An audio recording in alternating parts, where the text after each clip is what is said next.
Jadi tidak negatif. Ketika flu langsung ingat corona, virus. Waduh, itu akhirnya tambah panik. Apalagi tahu gejala-gejala virus. Kemudian ketika cekik-cekik jantung langsung ingat jantung koroner, itu namanya negatif. Jadilah demikian. Bisa jadi demikian. Jadi jadikan positif semuanya. Makanya saya juga ingat katanya dosen filosof saya, you are what you think. Kamu adalah apa yang kamu pikirkan. Kamu adalah apa yang kamu pandang. Dalam firman Allah melalui hadis, innani indadoni abdi bi. Nah, seperti itu. Jadi pola pikir selalu positive thinking.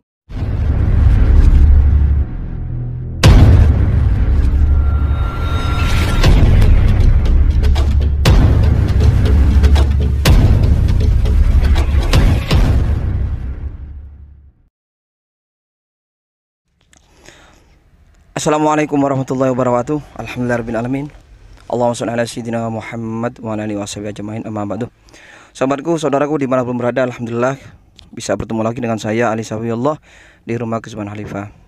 Kali ini saya mau berangkat dipanggil orang sakit stroke, 2 orang ya, di daerah Wakir sana, kemudian nanti lanjut ke Permanu, lalu lanjut ke Ngajum ya. Kalau di Ngajum itu sakit sihir, kena sihir santet ya. Sebagaimana saya bilang sebelum-sebelumnya, bahwasanya di rumah Kesuban Khalifah itu bukan hanya menangani masalah penyakit non fisikal ya, atau sihir, santet, pelet, tapi juga di sini juga menangani kasus-kasus penyakit fisik dalam bahasa mudahnya itu non medis ya, tapi bukan medis berarti ke klinik, tapi non fisikal, fisikal maksudnya, masalah zahir seperti halnya stroke, kanker, bahkan juga banyak itu stroke, kanker ya. Hari ini aja berapa orang, ini yang diwakili 2 orang. Juga kanker, banyak wanita yang, terutama wanita yang juga kena kanker, banyak. Di sini juga menerima itu, termasuk asam lambung. Selain itu juga juga menerima orang yang gangguan psikis kayak stres, kecanduan narkoba, pergaulan bebas gitu ya. Itu kan masalah psikis. Jadi di sini lengkap metodenya. Kalau yang non medis atau metafisikal ya, non fisikal, masalah batiniah, itu ruqyah syariah sebagaimana biasanya. Kemudian juga ada cara-cara yang ya sejenis ruqyah lah, amalan-amalan batiniah yang diajarkan oleh kiai-kiai saya di pondok. Kemudian masalah fisikalnya, stroke, kanker, masalah badaniah atau zahiriyah, penyakit zahiriyah, itu saya di sini pakai metode PAZ, Bas Al-Kasau, akhir zaman, pengobatan akhir zaman. Itu kalau ingin tahu bagaimana pengobatan PAZ itu banyak, klik di Google aja PAZ, banyak itu, atau PAZ Indonesia.com, itu ada itu. Itu masalah fisikal. Kemudian masalah stres, gila, kecanduan narkoba, itu di sini pakai metode hipnoterapi. Atau kalau terpaksa nanti nggak bisa dihipnotis, digendam. Jadi psikisnya nanti diedukasi, di situ ada edukasi, pemahaman, juga dimotivasi, dipahami gitu ya. Itu tentang penyakit psikis atau kejiwaan. Jadi lengkap. Ada ruqyah syariah atau metode batiniah, ada zahiriyah, PAZ, Bas Al-Kasau, kemudian ada hipnoterapi. Jadi lengkap semua, saya yang melakukan, saya pelajari semuanya. Sahabat-sahabatku, ini juga sharing tentang merebaknya virus-virus saat ini, bagaimana kita mencegah atau menyikapi virus-virus yang sedang heboh saat ini ya. Sebagaimana saya sharing kemarin sebelumnya, di video sebelumnya, bahwasanya kalau saya mau keluar itu ya saya wudhu dulu ya, bersih-bersih dulu badan, wudhu terutama. Kemudian saya selalu sedia ini minyak kayu putih. Jadi saya kayak ini mau berangkat langsung ya, saya biasanya netesin di mulut. Netesin di mulut 1 tetes saja ya. Bismillah. Sudah ya, bisa diikuti air. Bismillah. Nah sudah. Kemudian diusapkan ke badan ya, diusapkan di badan, tangan-tangan ya. Nah, ini. Seperti hand sanitizer, apa itu lupa sih namanya. Nah ini ya. Ini saya pribadi biasanya seperti ini. Sejak dulu sudah. Karena minyak kayu putih itu mengandung unsur yang antioksidan. Artinya antioksidan itu termasuk virus-virus di dalamnya. Itu selain pernapasan segar kalau kita minum ya. Itu pernafasan itu enak juga, baunya segar. Kalau tidak biasa ya biasakan. Itu saya lakukan ya. Ini saya pribadi melakukan itu. Selain sebelumnya saya mandi, saya bersih-bersih, saya wudu dulu. Saya kalau mau bepergian wudu mesti seger sejak dulu. Nah, mesti walaupun tidak mandi, saya wudu itu sempurna. Tangan sempurna sebagaimana yang dianjurkan oleh Rasulullah, sunnah-sunnahnya disempurna, menghirup di hidung kumur-kumur. Terus rambut itu saya basi semua. Makanya saya suka, salah satu tanda umatnya Rasulullah nanti di akhirat ya.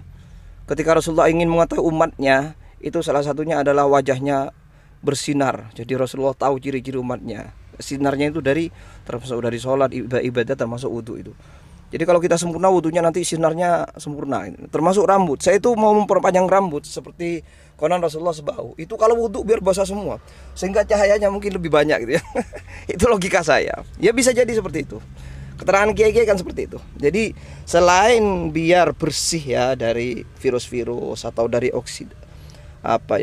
dari yang lain ya, senyawa bebas di udara itu bersih.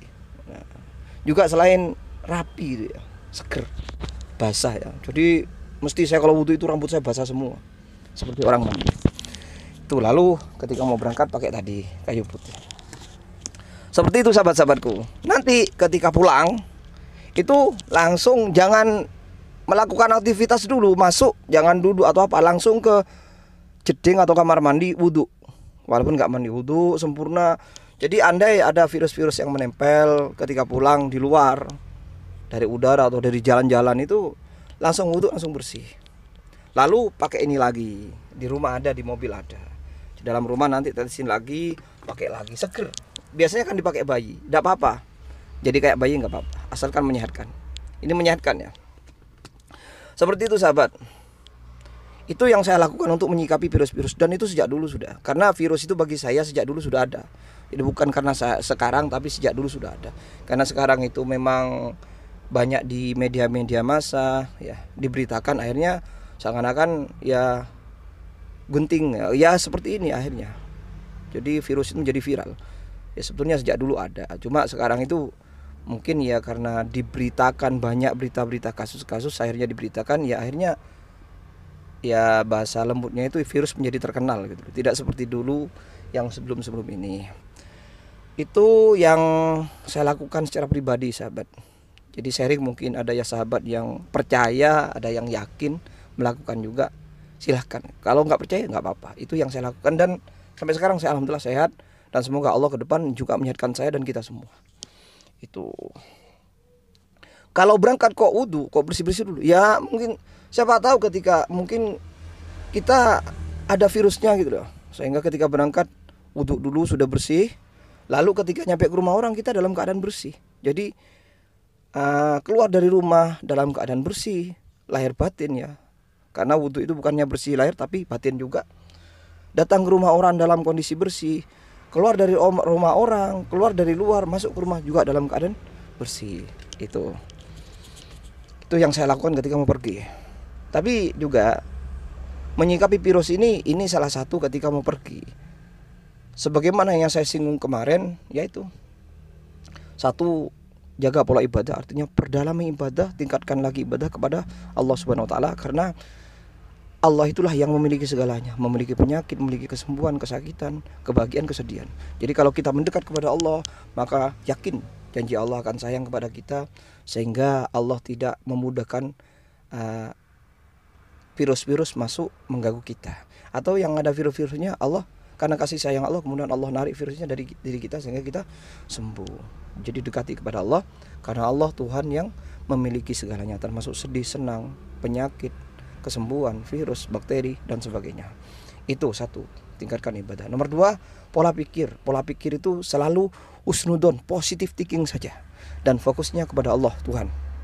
Karena positive thinking saja. Karena ajaran Allah itu ya, kalau siapa, sebagaimana kemarin saya singgung di hadis qudsi ya, redaksinya kalau agak salah begini, seingat saya, innani indadina abdibi.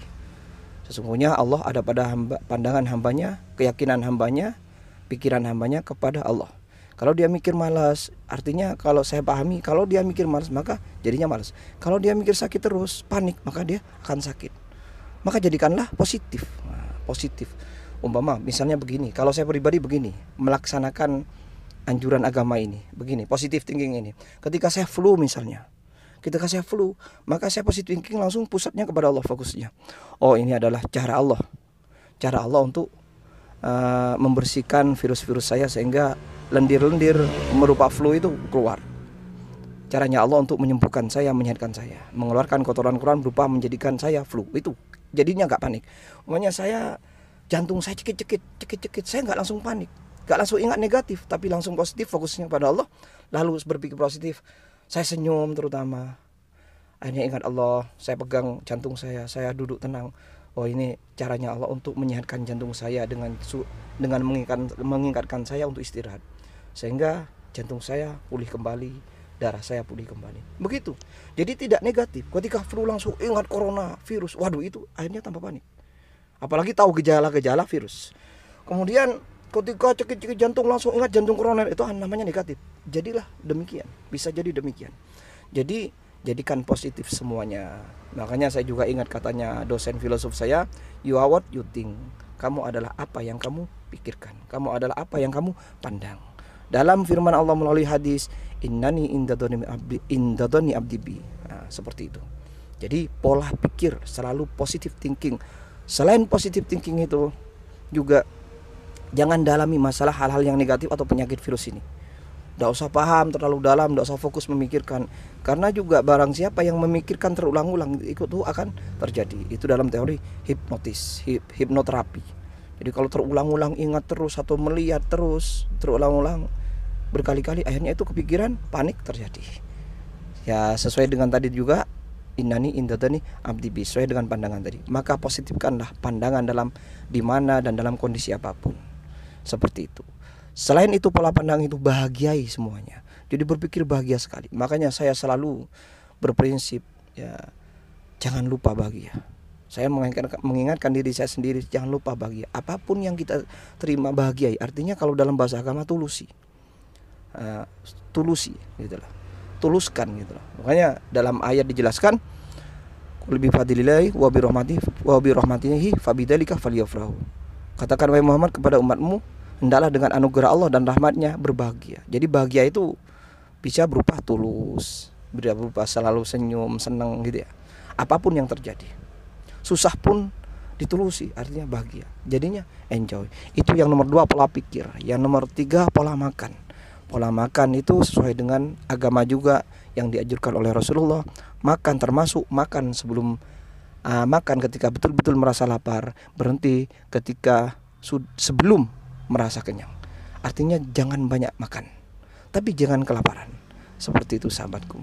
Juga memakan